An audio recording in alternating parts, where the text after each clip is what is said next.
रामानंद जी ने प्रश्न किया कि भगवान श्री रामचंद्र यानी विष्णु जी ने समुद्र के ऊपर पत्थर तरा दिए थे, हम तो इस कारण से उनके ऊपर इतने आसक्त थे कि वो तो भगवान न पड़े हैं। परमात्मा कहते हैं तुमने ये ना पता वो पत्थर तराए किसने थे,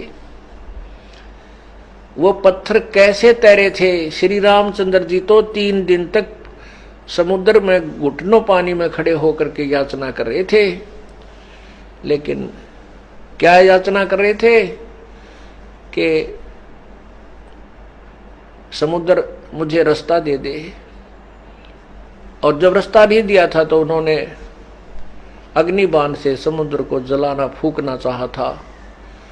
तब समुद्र ने विपर रूप बना करके बाहर आकर के कहा था कि हे भगवान, यदि आप मुझे जला डालोगे तो भी आप वहां नहीं पहुंच सकोगे श्रीलंका में, क्योंकि ये सब जल सूख जाएगा और ये एक गड्ढा बन जाएगा बहुत गहरा, और पृथ्वी का सारी स्थिति समाप्त हो जाएगी। ना जाने इसमें कितना संसार प्राणी बसे हुए हैं, ये सब मर जाएंगे, नष्ट हो जाएंगे। आप ऐसा कीजिए सर्प भी मर जाए और लाठी भी ना टूटे। तब समुद्र ने बताया था कि आप ही के सेना में नल और नील नाम के 2 कारीगर भी हैं, वो इंजीनियर हैं, राज हैं, और उनके हाथ में एक उनके गुरुजी के द्वारा दी हुई एक शक्ति है कि उनके हाथ से पत्थर तैर जाते हैं। अब नल नील को बुलाया गया। नल नील ने गफलत कर दी। नल नील ने सोचा कि आज तुम्हारी बहुत महिमा बन जाएगी, क्योंकि उस दिन अंगद भी फेल हो रहा था, हनुमान जी भी फेल, रामचंद्र भी फेल हो रहा। समुद्र के ऊपर पत्थर नहीं तरा रहे थे जब नल और नील बुलाए गए। नल नील के हाथ से लोहे की वस्तु भी नहीं डूबती थी जल के ऊपर। उसको आशीर्वाद परमात्मा कबीर जी कहते हैं, मैंने उनको वो शक्ति दे रखी थी। त्रेता युग में मैं मुनिंदर नाम से प्रकट हुआ था, जैसे वर्तमान में कबीर नाम से प्रकट हूं। उस समय इस नल और नील को मैंने ये शक्ति दी थी। ये बहुत अच्छे सेवक थे और ये बहुत श्रद्धालु थे, लेकिन इनके हाथ ये जो वस्त्र आदि धोने, कपड़े धोने नदी पर जाते थे, नहर पर, तो वहां दरिया में ये बहुत सी वस्तुएं गुम हो जाती थी। तो मैंने इनको आशीर्वाद दे दिया था, बेटा तुम्हारे हाथ से कोई भी वस्तु जल में नहीं डूबेगी। तो उस आधार से, मेरे उस आशीर्वाद से उनके अंदर ये शक्ति प्रवेश थी। ये मेरे शिष्य थे।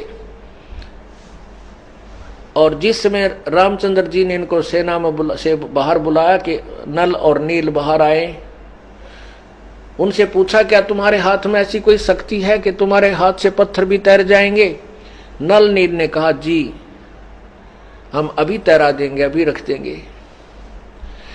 अब अभिमानवश, क्योंकि वो परमात्मा अंतर्यामी है, अंदर की भावना से परिचित है, वो नल और नील ने उस दिन भगवान अपने गुरुदेव याद नहीं किए। इतने महान कार्य को करने जा रहे हैं, सारा संसार देखे और उस चर्चा का विषय बनने वाला था, तो वो इस अभिमान में वो डगमग हो गए कि आज ऐसे सबके सामने तुम्हारी बड़ी महिमा होगी, वाह वाह हो जाएगी। इस मान बढ़ाई की भूख ने उनका कति काम बिगाड़ दिया।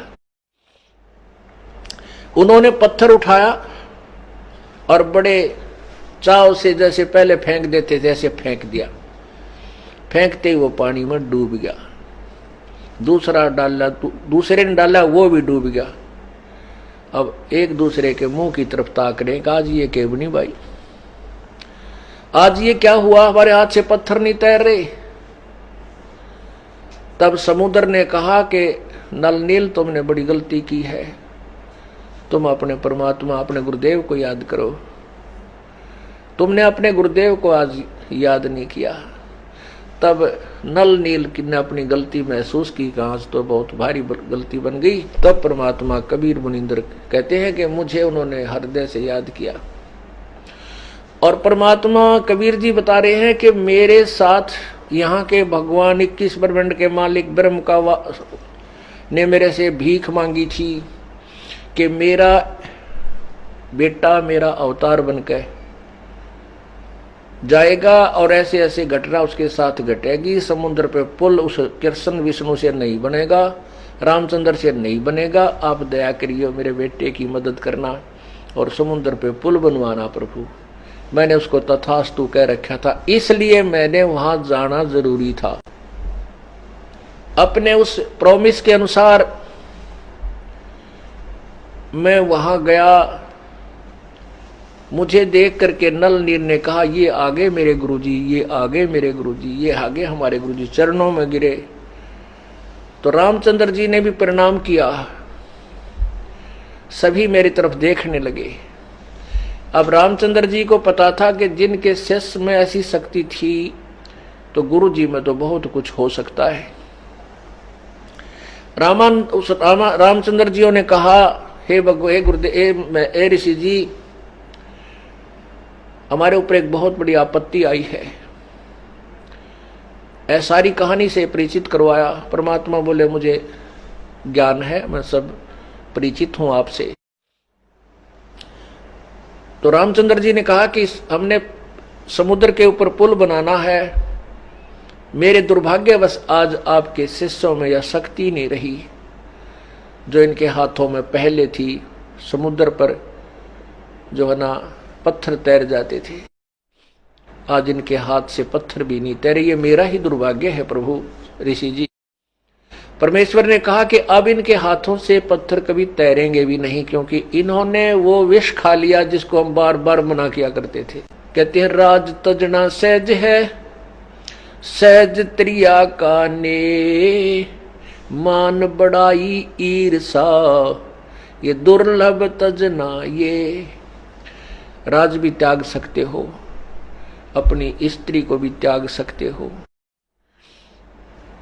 लेकिन मान बड़ाई को जीव नहीं छोड़ सकता। और जब तक ये नहीं हमारे से दूर होगा ये गंध, तब तक हम प्रभु के निकट जाने योग्य नहीं होंगे। इन्होंने वो मान बड़ाई का विष खा लिया, आज इनके हाथ में वो पावर नहीं रही। तब अब यहां परमात्मा क्या बताते हैं, जैसे माता गर्भ को रख यत्न बनाए, ठेस लगे तो छन होवे, तेरी ऐसे भक्ति जावे। जैसे किसी बहन को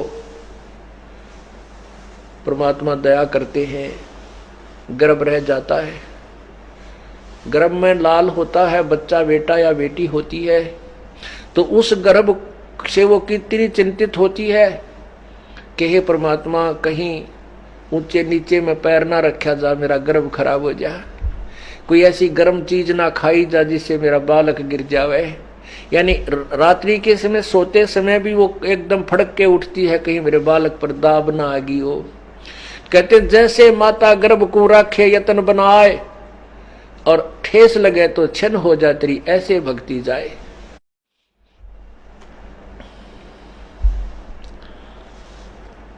परमात्मा कहते हैं अपनी इस भक्ति रूपी गर्भ को ऐसे यत्न से संभाल के रखना जैसे माता गर्भ को रखती है, कहीं ठेस लग जाए यानी कोई मर्यादा भंग हो जाए और तुम्हारी भक्ति नष्ट ना हो जाए। इतने चिंतित रहोगे तो तुम इस भक्ति रूपी लाल को सफल कर पाओगे।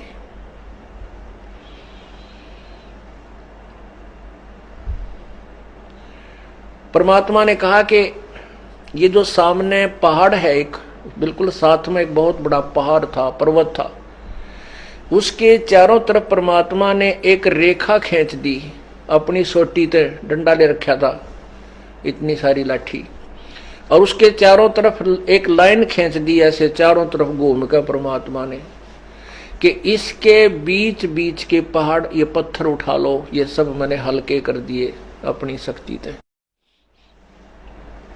वो पर्वत के वो पत्थर उठाए गए, उनको छोल छाल के, ये नल नील फिर कारीगर भी थे, इन्होंने अपनी उस कारीगरी से उनको छोल छाल के सेट करके उनमें जो चाहते एक दूसरे में फंसा के और रखने शुरू किए। वो पत्थर तैर गए और समुद्र पर पुल बना था। रे नल नील यतन कर हार, तब सतगुरु से करी पुकार। रे नल नील यतन कर हार, तब सतगुरु से करी पुकार। जा रेखा लिखी अपार सिंधु पे सिला तैराने वाले। जा सत रेखा लिखी अपार सिंधु पे सिला तैराने वाले। धन धन सतगुरु सत कबीर भगत की पीड़ मिटाने वाले। धन धन सतगुरु सत कबीर भक्त की पीड़ मिटाने वाले। भक्त की पीड़ मिटाने वाले, भक्त की पीड़ मिटाने वाले। धन धन सतगुरु सत कबीर भक्त की पीड़ मिटाने वाले। धर्मदास जी ने फिर परमात्मा की महिमा में, धर्मदास जी एक बहुत ही पुण्यात्मा प्रभु के शिष्य हुए। उन्होंने परमात्मा की महिमा से परिचित होने के बाद फिर उनकी महिमा में ये वचन कहे थे कि रहे नल नील यतन कर हार, तब सतगुरु से करी पुकार।